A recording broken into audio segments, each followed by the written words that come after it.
Hey everyone, Techne here, finally with another monitor review. It's probably been about 5 to 6 months since we've done our last monitor. And the monitor we're going to talk about today, the LG 27GN850 27-inch monitor.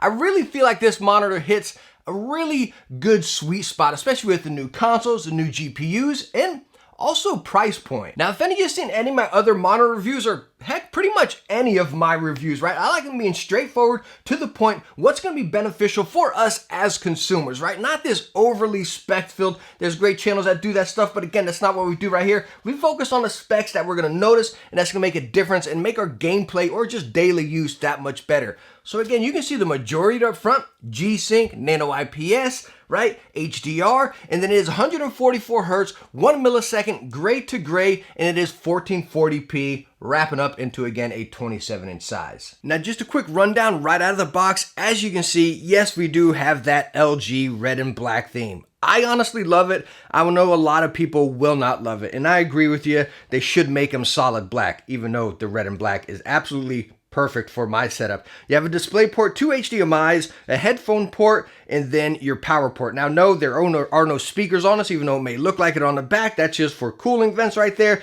But again, no speakers on this. You do have the headphone port. It is VESA mounted, as you can see, and you can also put your stand, which we're going to take a look at in a second. Really cool. This button right here, all LG monitors, you take the stand, clips into the top, and then again, you have that little release button right there. Really simple and easy, no screws required, unless of course you decide to VESA mount it. Now when we look down here underneath the monitor, that's our little joystick and power button. When we go through the menu, that is what we're gonna be controlling the menu through. This little button right on the bottom. Now looking at the top of the monitor and our bezels right here, as you can see the bottom bezel with the LG branding, a little bit big right there, nothing drastic, but coming around the side, you do have that frameless style monitor. But it's not edge to edge 100%. As you can see, you have that little, you see that lighter spot right there? You're gonna have those borders, which we'll see whenever we power it on. But again, those will go around the entire monitor. And then of course, as mentioned, you do get your stand, little Ultra Gear brand in there, and it is still red and black, but this guy is just jumbo. It is adjustable, tilts left and right, goes up and down and everything. And again, it just attaches right by the front with those teeth we talked about before. But again, the stand is huge. And going to the feet right here, as I stated, yes, it is, again, the black and red. The underneath, you have the red right there, a couple grips. And this guy's plastic. You do have the metal inside it, kind of reinforcing it, but the outer shell is all plastic. But this is super cool. Usually in most monitors, you see one screw in there, something minor, right? But I think it's just really neat. But you do have 2 screws actually attaching to the stand right there. So again, it is very stable and very sturdy when you have it on your desk, even when you're adjusting. Now again, as I stated, I love the stands on LG monitors. As you can see, like we talked about the teeth, the brackets in there, it goes in, simply press down, bam, and it is connected. That is it. And to release it, press that button or pull it, bam, and it is out. I absolutely love it. So minor, but something that is just so beneficial and simple within a monitor. All right, so as you can see, we have the monitor on the stand right here, and it glides up and down, holds its position very nice and smooth here. You can tilt it back, tilt it all the way forward here. And talking about that swivel, it will swivel. Like I said, you can turn it all the way to the right, and it'll go all the way sideways here. But the weird thing about it is you can't turn it left. As you see, it just stops right here. So you can only turn it that way, which is a little bit weird. And there's also no tilt left to right. As you see, it does not budge that way. You're gonna have to move the entire stand. Now also in your box, you can get a display port and an HDMI. And as far as both of those connections right there, you're gonna get 144 Hertz at 1440p. The only difference is HDMI, you're gonna get 8-bit. On the display port, you're gonna get 10-bit. And then in your box, you're also gonna get your power brick. The power brick's not built into the monitor. You have this little box on the outside there. All right, so now that we got done talking about all the boring stuff right there, let's go and dive into the monitor, talk about my time using it. Do I recommend it? What do I like about it? But I honestly think for any of you out there that are shopping for a new monitor, the number one thing you need to think about, first off before anything, well, cost, right? But size. What size are you looking for? What resolution are you playing at, right? So you might be thinking 27 inch. Let's say you game on 1080p, you probably top out at 27 inch, and that's iffy, right? Most people will stay around 24, 25 inches at 1080p. 27 inches is kind of like that top out at 1080p to still keep it really nice and smooth looking. But at 1440p, 27 inch is such a sweet spot. It's great because, well, number one, the value you're gonna get at 27 inch, 1440p, 144 Hertz, right? I honestly think the perfect spot for 1440p is 32 inches. That's my honest opinion right there. I play a lot of first-person shooters Insurgency Sandstorm and Call of Duty, mainly Call of Duty. But 27 inch, as far as me playing a lot of Call of Duty, has been fantastic. It's just Again, I'm not panning the screen too much. It's right in front of my face. That 1440p is just crisp. It is solid. It is butter stinking smooth. And again, you don't really have to pan that screen. Now, some of you might be thinking, hey, Techne, didn't you recently review? Let me pull it out here. Let's get this down. Oh, geez, easy. Let's pull up the one that used to be my main monitor. Talking about panning screens. Can we even get this thing in the frame? I think I gotta like scooch myself over. Nope, we still can't. There we go. Now we're in frame. This was my main monitor for the longest. The LG Ultra Wide, I think 850 something, or the 950, 1440p, 144 hertz, Nano IPS. I mean, this monitor was an absolute joy. Let me scooch this over so I can get in the camera. But again, I would pan the screen constantly, left to right. It was an absolutely awesome blast to use. So immersive on any game. I loved it. I really loved it. But again, it just got a little bit too big for my space and my use. So with such a good monitor on hand already, I was like, man, I felt like I was gonna downgrade going to the 27-inch, which I was completely wrong, just spoiler right there. But I was like, man, I can either just buy a new monitor that's pretty much the same, that's smaller, which was a hard decision, honestly. But the other option, I was thinking, well, what if I just cut it in half? Can I get that smaller monitor that I want? I'm not too sure it's gonna work after this. Let's try. Hey, this might make for a good thumbnail. Oh, goodness. Here, take a look. We almost have it, guys. We almost have it. I can't. It's solid. These LG monitors are solid.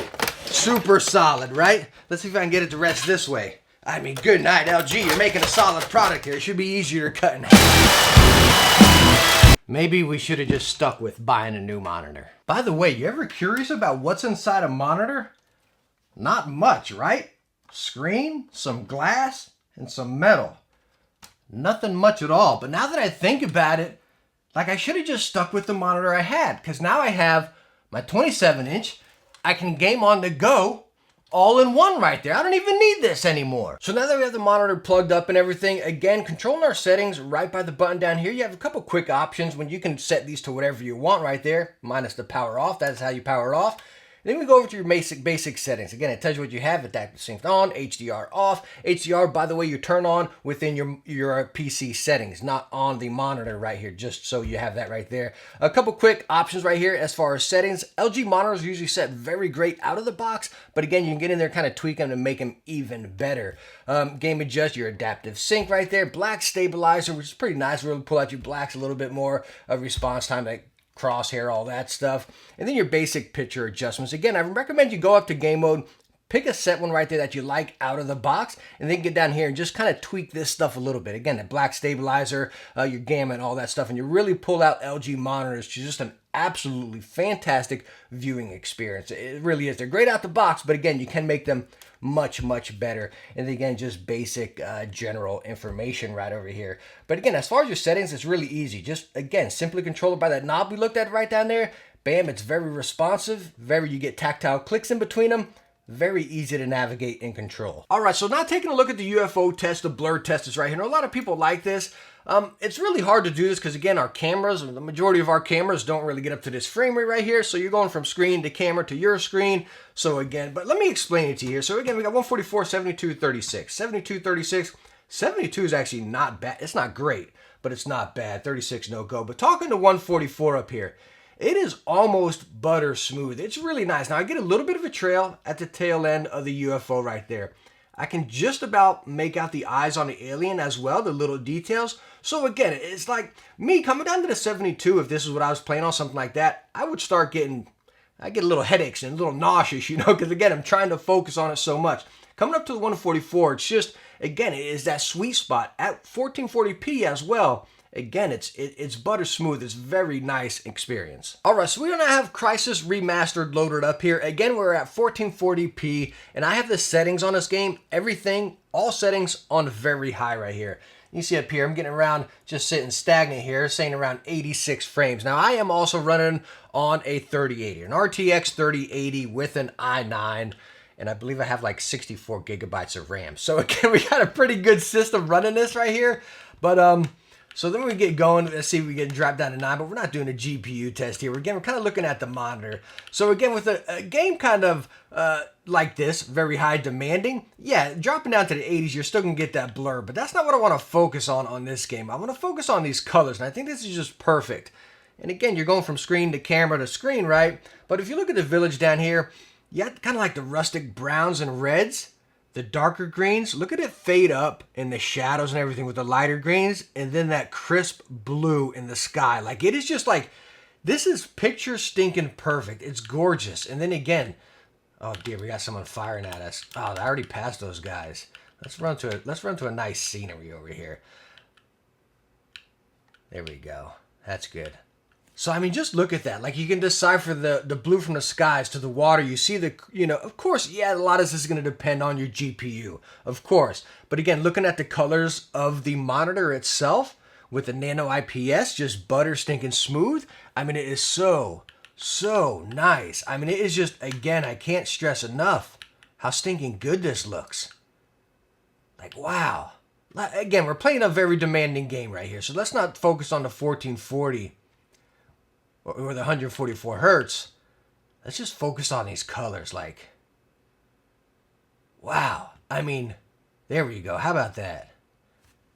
Red flashing up there. We got the birds up there and everything. And edge to edge. We're in a very bright room right now as well. I got like about 6 lights on behind us. Oh dear. Where the heck did that come from? I have no... Oh, that boat out there, I think. Like, I'm just trying to sightsee, guys. That's all I'm trying to do. I mean, look at it. Like, you just want to sit here and, like, make postcards or something. All right, so now taking a look at Call of Duty Black Ops Cold War right here. This is my main game. As you see, we got it in a dark map. We're in Miami right here. But, I mean, just, again, just looking at the colors, how they all just separate. It's just top to bottom, corner to corner. Very nice. Hey, see, we're bouncing around 110, 130 here, depending on where we are. Get in here where there's not much going on. We can get around saying 150 now, you know what I mean? But, I mean, it's just, like, I mean, looking right here, as we can see all this, it's just butter, smooth. Like, just check it out right there. I'm going to focus on the fog. Like, you're not getting any blur from that. It's just, I mean, it is perfect. And, again, Call of Duty's my main game right here. And even on a dark map here, as the lights... little flaring out right there. It is just, and you still catch the greens like coming off. Again, I can't stress it enough. When we all shop for monitors, make sure you're also putting into play what your system is, right? You can look at one guy, this, Like, look at that right there. It's reflecting off the window. Ah, it's so cool. Like, it looks so good. I just can't stress enough with the colors. Of course, as I always state, GPU is going to come into play, but just the base colors of this. By the way, did you guys know if you come here in Miami, if you jump on a diving board by the pool, you jump higher? Ah, I missed a jump. But anyways, like serious, I mean, you're seeing it right here. The colors are so stinking nice. Like, just like...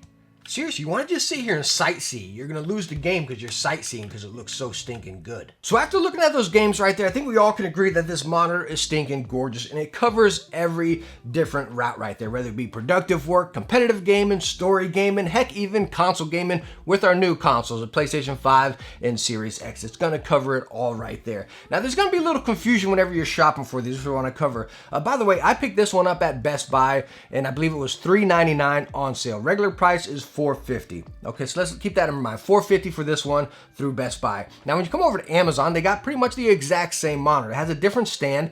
The stand actually swivels left and right, and it is a 27-inch IPS 1440p 144 Hz monitor. Heck, it's the exact same monitor at $496. So what's the difference? Well, that stand that actually swivels, and then on the back there's USB ports. So if you need the USB ports, that's what you get. So that's pretty much what you're spending $50 more for, is again the ports on the back and the different stand. Is the stand worth it?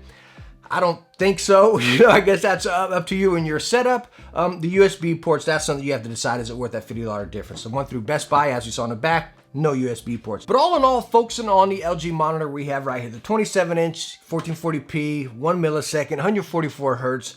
Do I recommend it? I recommend it if, again, your system can push it, right? I love this monitor. Hands down, I recommend it. But again, as I stated throughout the whole video, make sure your system can push it. Are you the type where you hear a lot of people say, well, I want the 365 hertz or whatever monitors, you know, at 1080p. It's hard for me to go to 1080p. Again, it has to be something really high like that, up into the 360s. But again, you're focused on an area there of competitive gaming, right? And that's what you're really shooting for. I feel like with this, with the new GPUs and everything, I actually ran my ultra wide on a 5700 XT and I was getting pretty good frames. I stay right around the hundreds on the ultra wide right there, you know. And this, again, I think you're covering every base as far as great immersion, great clarity, great visuals, along with great performance. And that's where I put this. And I think where I stated in the beginning, where I think even as far as price, yeah, $400 to $500 is a lot for a monitor. It's a lot of money, right? You're getting into that higher end monitor range. And I think this covers it. That's why I say I think it's the sweet spot. It's not cheap, it's not expensive, it's right in between, but you're still packing a serious punch with specs. Your system's gonna be able to push this monitor. It's not one of those monitors like, well, who's gonna be able to get 360? Who's gonna be able to get 144 hertz at 4K? You know what I mean? So again, I think this is gonna suit a lot of GPUs, a lot of people's system. And again, you're not gonna have to take a loan out for it, you know what I mean? So again, that's why I really think this is the sweet spot. And just kind of wrapping it up, closing it out here, the only thing that I could say would make this monitor better for me is if it was 32 inches. Not ultra wide or anything, and just a straight up flat 32 inches. I would personally like that. I love a 32 inch. I think it's that really nice, just again, my personal opinion, but this does cover it all and I'm having an absolute blast using it right here. But anyways, thank you so much for stopping by and watching this review. I hope I helped you out some way or another. If you're looking at this monitor, heck, any new monitor, if you got any other questions, ask down in the comments. Definitely go check out my website, stinkingcozy.com. I got it pinned on there. Always glad to talk shop in there as well. But again, I hope I helped you out and I hope you enjoyed the video. If you did, hit that thumbs up and don't forget to subscribe for some future tech videos. Hey, I hope I catch you in the next one. Bye now.